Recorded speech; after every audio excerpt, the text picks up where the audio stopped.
सिंधुदुर्ग जिल्ह्यातील गूळ व्यापारी प्रदीप घारकर हे आंबेवाडी, केरली, भुयेवाडी आदी ठिकाणच्या गुऱ्हाळ चालकांकडून परस्पर गुळाची खरेदी करून त्याची परजिल्ह्यात विक्री करत होते. मात्र त्यांनी खरेदी केलेल्या गुळाची नोंद कोल्हापूर कृषी उत्पन्न बाजार समितीकडे करणं बंधनकारक असताना बाजार समितीचा सेस चुकवण्यासाठी घारकर हे गुळाची परस्पर खरेदी करून नेत होते. याबाबत अनेक वेळा त्यांना सूचना करण्यात आली होती. मात्र त्यांनी याकडे दुर्लक्ष करत सेस चुकवेगिरी सुरूच ठेवली होती. अखेर बाजार समितीचे संचालक, सचिव आणि कर्मचाऱ्यांनी एक पथक तयार केलं.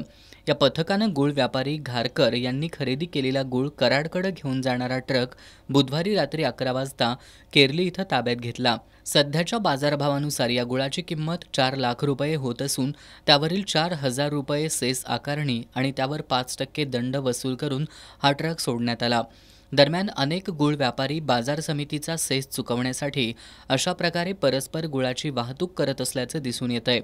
घारकर यांच्यावर कारवाई करण्यात आल्यानंतर त्यांनी बाजार समिती प्रशासनावर राजकीय दबाव आणण्याचा प्रयत्न केला. मात्र सेस चुकवेगिरीतून बाजार समितीचं आर्थिक नुकसान होत असल्यानं संचालक मंडळानं या दबावाचा विचार न करता दंडात्मक कारवाई केली.